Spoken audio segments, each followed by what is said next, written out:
მოგახლავართ ნატალია ასლანიშვილი საქართველოსდან, ბათუმიდან კერძოდ. პოლონეთში ცხოვრობ უკვე მე-12 წელია. ჩამოვედით ოჯახით, მეუღლე და 2 ბიჭი, შვილი. მეუღლეს აქვს წარმოშობით პოლონური ფესვები. მისი მამის მხრიდან იყვნენ პოლონელები. უნდოდა რომ მოგვესინჯა უბრალოდ როგორ იქნებოდა ცხოვრება პოლონეთში.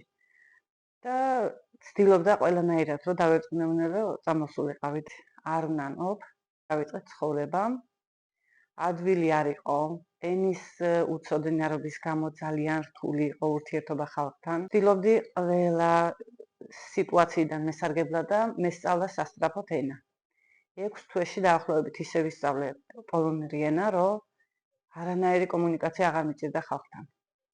დავიწყე მუშაობა 6 თვიდან, რაც ჩამოვედი პოლონეთში.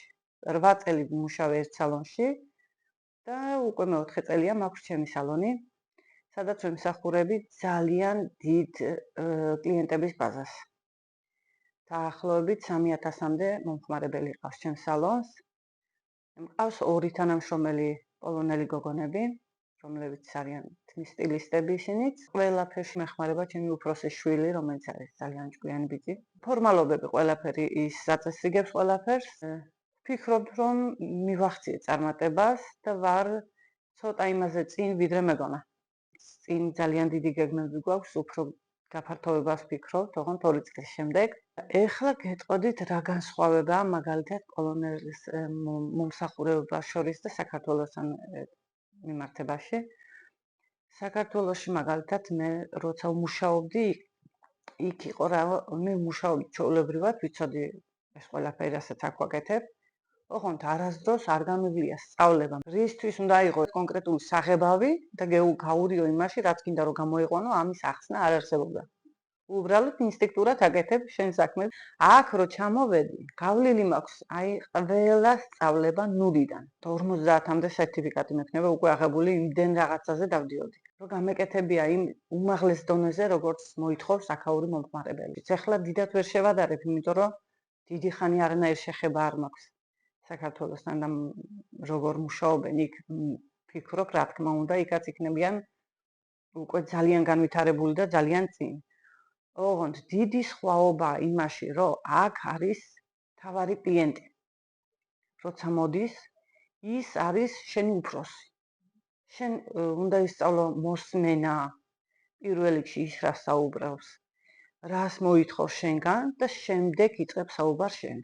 შენ რას თავაზობ? ზრდილობა არის უმაღლეს დონეზე. და ადამიანი რომ შემოდის კარებში, ეგრევე რასაც არ უნდა აკეთებდი, უნდა მობრუნდე და მიაქციო ყურადღება. მობრძანდი, დავძანდი, ხუთი აქ და კიდე. ყველანაირად უნდა იგრძნოს კლიენტმა, რომ არის შენთვის საჭირო. აი ისე არ არის, რომ მაგალითად შენ ხარ აქ უფროსი და რაღაცა შენ გაქვს რამე უპირატესობა, არა. ამ დროს ხარ ჩვეულებრივი საქმის მიმწოდებელი, ასრულებ მის დავალებას. საქართველოში დიდად ჩემ დროს არ იყო ესე. გამარჯობა, მადლობა, ნახვამდის, უკაცრავად. ეს არის განსაკუთრებული სიტყვები, რომლებიც პირველ რიგში უნდა ისწავლოს ჩამოსუნა. ურჩევდი ქართველებს, თუ კი ვინმე აპირებს საზღვარგარეთ, სადაც არ უნდა წახვიდე. რომელ ქვეყანაშიც პირველ რიგში რაც შეიძლება სწრაფად რო ისწავლონ ენა, რო შეძლონ კომუნიკაცია. ეს არის ყველაზე მთავარი და ყველაზე კარგი, რომ გაიადვილო შენთვის. შენი მომავალი კარგი იქნება თუ კი გაქვს რაიმე ხელობა. ან ხელობა, ან ცოდნა, მაგალითად ენები იცი სხვა, თარჯიმნად იმუშავე. მაგალითად ხელობა გაქვს მოძებნე იქ სამსახური, რაც იცი და შენთვის ცოტა ადვილი იქნება. არ შეცვალოთ თქვენი სურვილი, მაგალითად მე მიყვარს ხატვა და მინდა რომ ვიყო მხატვარი არა.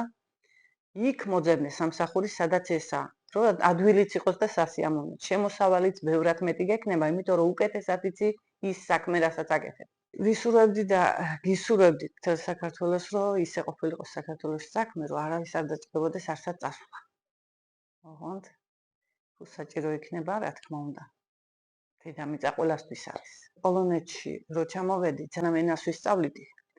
ხალხს ვეგონე უკრაინელი. უკრაინიდან ბრძანდებით ხომ? არა მეთქი მე ქართველი ვარ, მე საქართველოდან ვარ მეთქი და აი ესე რო იჯდნენ მაგალითად და საკიდან უყურებდი ადამიანს, ასე გაოცებულები, რომ ვახ, საქართველოდან ხარო, ისეთი ლამაზი ქვეყნიდან აქ რამ ჩამოგეყვანაო, მზიანიო, თბილი საქართველოდანო.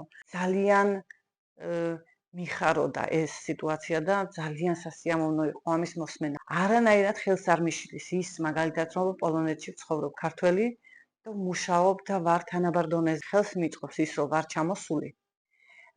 მაქვს უფრო რთულ თმებზე ნამუშევარი, სლოვიანელების თმები მაგალითად ბევრად უფრო ადვილი სამუშაოა ვიდრე ჩვენი ქართველების სქელი უხეში და ბევრი თმა. ჩემი კლიენტების 80% ნამყოფია საქართველოში და ყველას ძალიან უყვარს. თუ არა და მაგალითად მოდიან ხალხი ახალგაზრდები, ჩემი მშობლები დადიან საქართველოში და ისე უყვართ მოკლედ რა სულ იქ ბრუნდებიან. ყველაფერი იციან საქართველოს. პოლიტიკაზე მესაუბრებიან საქართველოს პოლიტიკაზე. კი იციან რომ მე ქართველი ვარ, ვინმე სულ მეკითხებიან საქართველოს ამბებს. ძალიან მიხარია რომ ვარ საქართველოდან და არა იმ ქვეყნებიდან, სადაც უკვე დიდად არ უნდათ.